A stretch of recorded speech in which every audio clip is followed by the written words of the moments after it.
dia, pessoal do 7º ano, tudo bem com vocês? Estou aqui de volta, professor Armando Pérez, para mais uma aula de sustentabilidade. No tema de hoje, né, a gente vai continuar o que a gente veio abordando na semana passada, que são as ilhas de calor. A gente vai observar aí, né, alguns outros aspectos sobre ilha de calor. Vamos fechar hoje, tá, esse tema. Mas antes de começar a nossa aula de hoje, né, eu estou aqui com o Mel, né, que está fazendo aqui a interpretação para as Libras, deixando nossa aula bem mais acessível. E na bancada aqui comigo, participando do chat, interagindo com vocês, eu convidei a professora Yolanda Oliveira. Vocês conhecem ela? Dá teu bom dia, Yolanda. Oi, gente, que bom estar com vocês. Hoje a aula vai ser massa de uma coisa que a gente conhece bem aqui em Recife. Vamos ver qual é?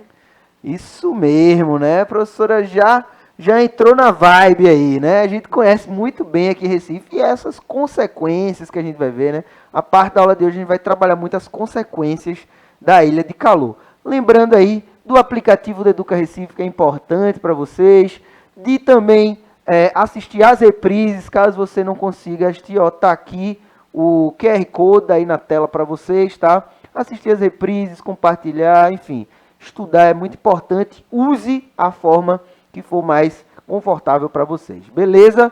Vamos seguir aqui, ó, relembrando a aula passada. Então, rapidinho, a gente vai retomar, tá? O que é uma ilha de calor, né? É justamente o efeito causado pelo aumento de temperatura, né, em superfícies artificiais. Então, por exemplo, isso vai ser um fenômeno urbano, né? Porque a construção de cidades, né, principalmente de cidades de médio e grande porte, vão estar diretamente ligadas à impermeabilização do solo, né, ou seja, a cobertura, né, do solo, que impede a entrada de água. A gente vai estar relacionando também a retirada de vegetação, entre outros efeitos que vão causar um acúmulo de temperatura nessas áreas, nos grandes centros urbanos.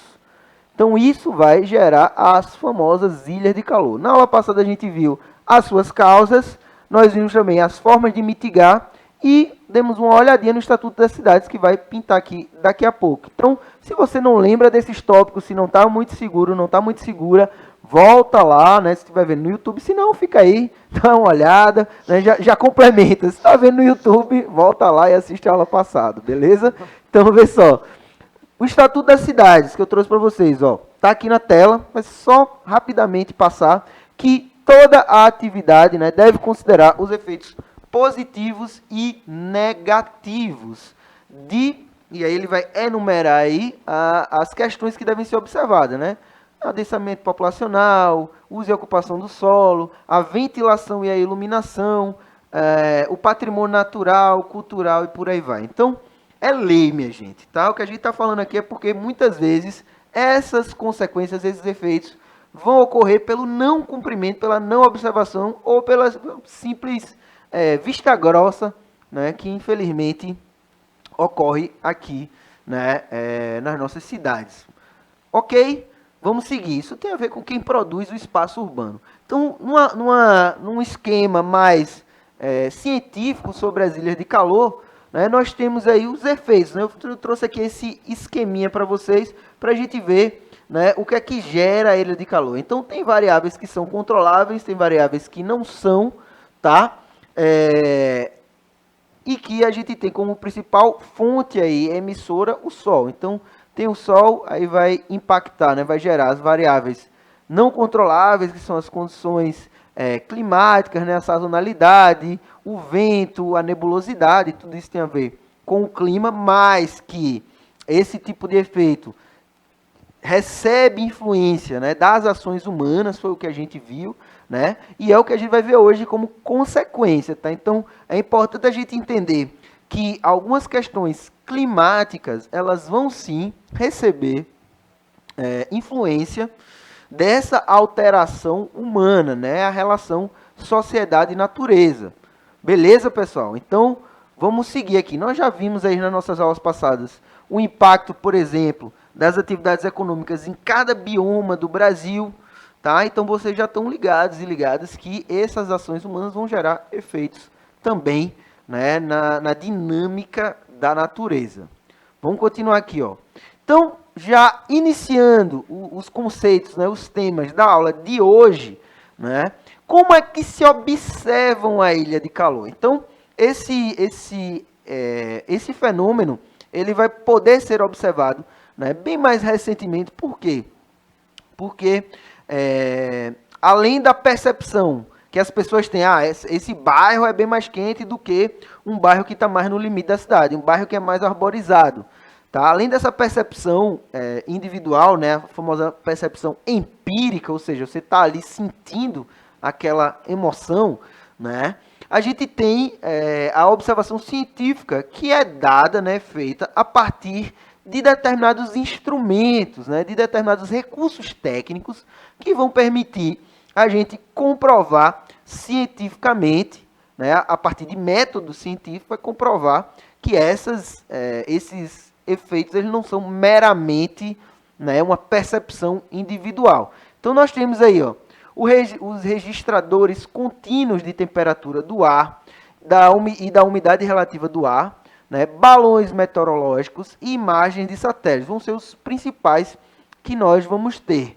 Beleza? Então, o fato disso acontecer continuamente, né, e a gente falando de grandes cidades, né, então você pega ali uma cidade como São Paulo, por exemplo, que é a maior metrópole da América Latina, nós vamos ter, né, a Zona Norte, a Zona Sul, a Zona Oeste. Então, só essas zonas da cidade de São Paulo equivalem a várias cidades grandes do Brasil, entende? Então, dentro da própria cidade vão haver muitas variações nisso aí, porque cada lugar, cada bairro vai ser construído de acordo com uma lógica específica. Beleza, minha gente? Estão acompanhando aí, né? Vamos seguir. Ó, eu trouxe aqui só imagens para ilustrar, né, o que esses instrumentos. Então, nós temos aí o termômetro, né, conhecido. Aqui à direita nós temos um termoigrômetro. O higrômetro, né, ele vai medir a umidade relativa do ar, além de medir também a temperatura. Então você vê que ele está até com as gotículas de água aí, que vai medir a umidade relativa do ar, né? E por que é importante, professor? O que é essa umidade relativa do ar? Se alguém tiver essa dúvida, eu senti aí, recebi esse pensamento aí. O que é a umidade relativa do ar? É justamente a concentração, né, de umidade, ou seja, de vapor d'água, né, de gotículas de água na atmosfera. Então, em diferentes tipos climáticos, nós vamos ter uma variação de umidade. E o que é que isso impacta, professor, na nossa vida? Bom, se alguém aqui já visitou o Centro-Oeste, né, já visitou até o nosso sertão ali no interior, já percebeu, pôde perceber, né, vivenciar isso aí, que é muito importante a gente vivenciar, pode vivenciar que quando você respira, você sente assim um ar mais seco. E esse ar mais seco, né, ele vai impactar não só na saúde das pessoas, porque vai ter maior acumulação de poluentes, por exemplo, como também, né, é comum na região centro-oeste, que é bem seco lá, o nariz das pessoas, né, vir, né, de tão seco a sangrar, por exemplo, é comum. Não é uma coisa que vai acontecer assim, uma coisa de grande intensidade, mas de ter feridas, né, porque fica muito seco. E o nariz da gente, como a gente está acostumado aqui em Recife, que é bem úmido, tem aí, a gente é agraciado aí com a presença dos rios e com a presença do Oceano Atlântico, né, então a gente tem muita umidade disponível para nós. É por isso que como dizem aqui em Recife, né, saiu do banho, você já tá suado, porque aqui é muita umidade, né, professora? Ainda bem, o frio pega. E aqui nós temos, né, daqui a pouco a professora Yolanda vai trazer aí a sua visão, né, de habitante de Recife sobre a Ilha de Calor. Então aqui, ó, nós temos as imagens de satélite. E essa imagem é interessante porque a gente pode a gente pode criar várias camadas para observar as imagens de satélite. No caso aqui, é a cidade de Atlanta, ali no estado da Geórgia, nos Estados Unidos, né? Lá no a norte daqui de onde a gente está. Então, essa região aí do sul dos Estados Unidos, o estado da Geórgia, é uma área um pouco mais quente, tá? Desse território ali, um pouco mais quente, um pouco mais úmida. E nessa imagem de satélite, você observa que nós temos duas, né? A da esquerda é a imagem com a vegetação, né? O contraste entre a vegetação e a cobertura artificial, tá? Então essa parte cinza, aí vocês conseguem ver a cobertura artificial. E na imagem da direita, como vocês podem observar aqui na legenda, né? Essa variação de cores vai ser também uma variação de temperatura. Então, as áreas onde estão aí verdinho, onde tem natureza, é justamente a área onde a temperatura está mais baixa.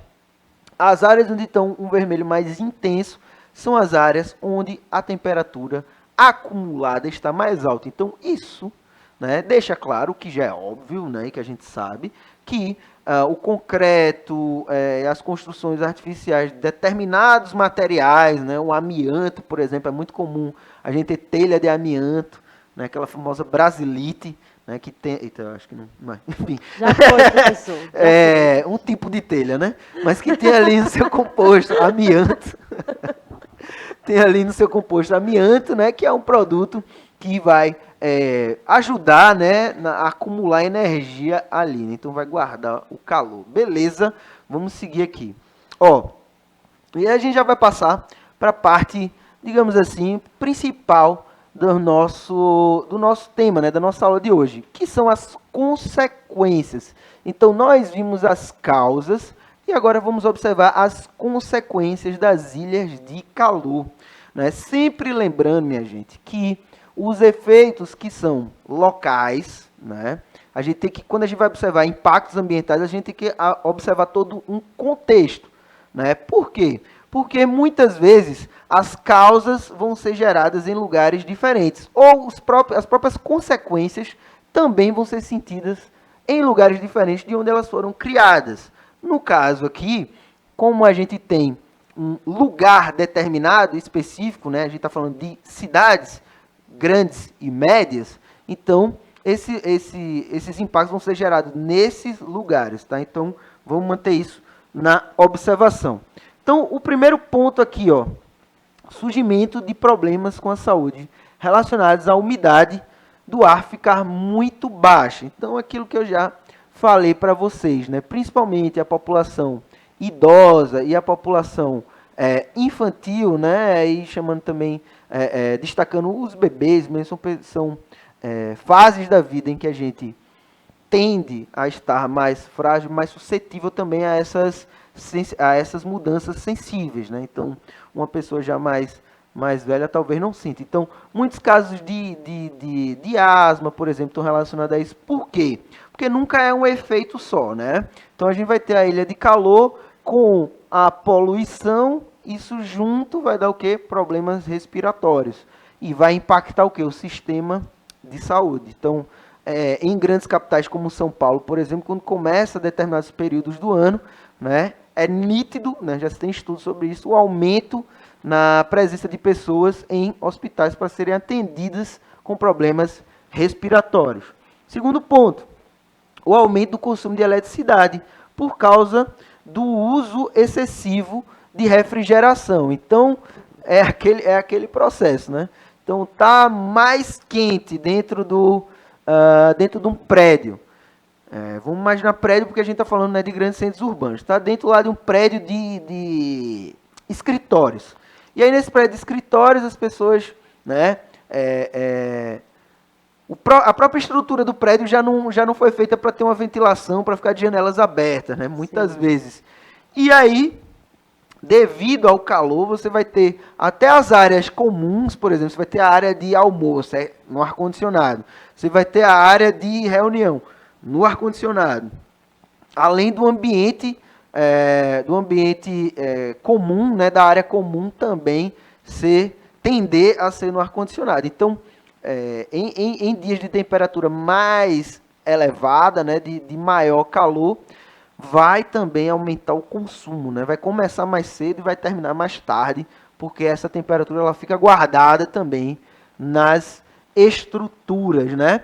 Professora Yolanda, a gente, próximo aqui do mar, a gente recebe uma brisa, né? Fale sobre essa ventilação da cidade do Recife. Como é que você percebe isso como moradora da cidade? Dê o seu relato empírico aqui. Sim, como moradora e como uma pessoa que não é especialista como você, né, professor? A gente sente que tem diminuído, né, esses ventos, justamente porque na nossa cidade está sendo urgente essa necessidade de ter um plano diretor e seja cumprido esse plano diretor que vai mostrar o tamanho desses prédios. Outras capitais aqui do Nordeste não tem esse problema que Recife tem. A nossa aula de Boa Viagem, por exemplo, prédios assim, arranha-céus imensos de prédios menores. E aí vem atrapalhando não só o vento, toda a comunidade, mas também o sol, né? Tem horários em que não é mais possível tomar banho de sol na praia de Boa Viagem. Então, essa questão do vento, essa questão de ter esse vento democratizado para todo mundo, né? Está na natureza, mas nem todo mundo tem acesso. Isso tem a ver com o quê? Políticas públicas.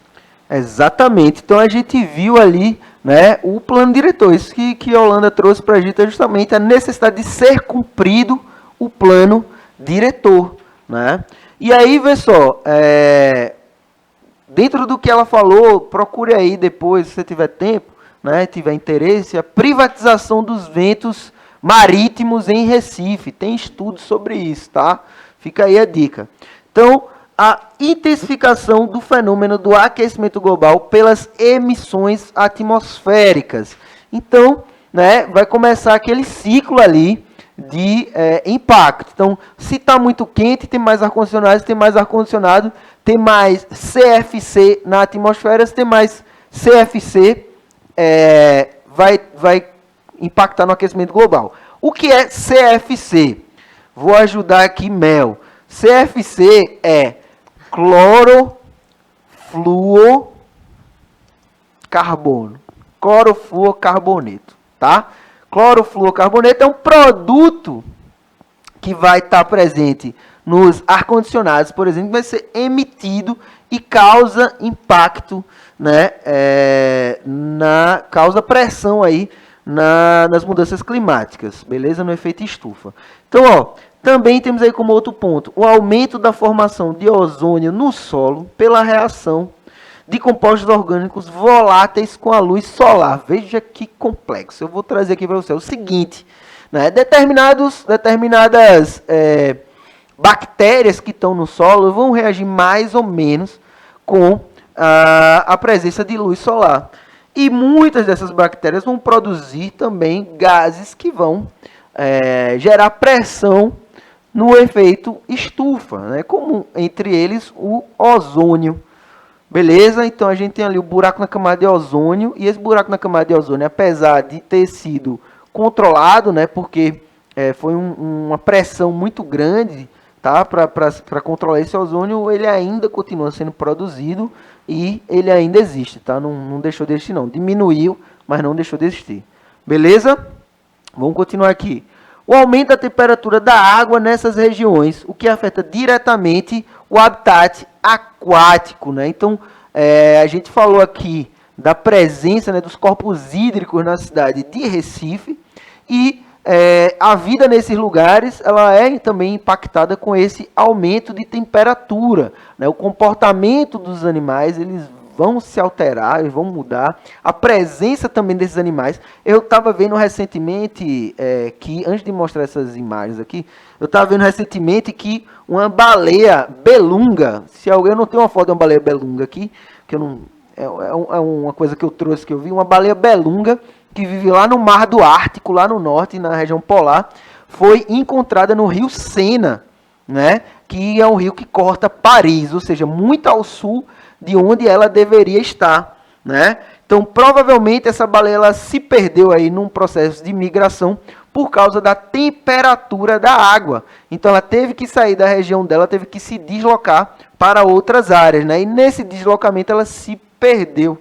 Então, isso é um exemplo que acontece globalmente, né? Mas que existe, né, minha gente? Então, existe vida, e essa vida ela é sim impactada por essas mudanças, beleza? Então, ó, agora sim, trazendo aqui só algumas imagens que vão ilustrar, né, essas consequências. Então, como a gente falou, as doenças respiratórias, né, que não é brincadeira, tá? Essas doenças respiratórias atrapalham a vida das pessoas, assim, e muitas vezes as pessoas não conseguem sair do lugar onde elas vivem porque a própria condição de vida já é difícil, né? A condição de sobrevivência já é difícil, então é mais um ciclo assim vicioso, né, que impacta diretamente a vida das pessoas. Um incômodo físico, né, que é o calor propriamente dito, aquele mormaço, aquela coisa ali. O mormaço aqui em Recife está mais ligado à umidade, né? Aquela umidade que a gente falou do ar é justamente o mormaço acumulado. Mas, né, existe também essa parte aí do incômodo físico, né, do calor.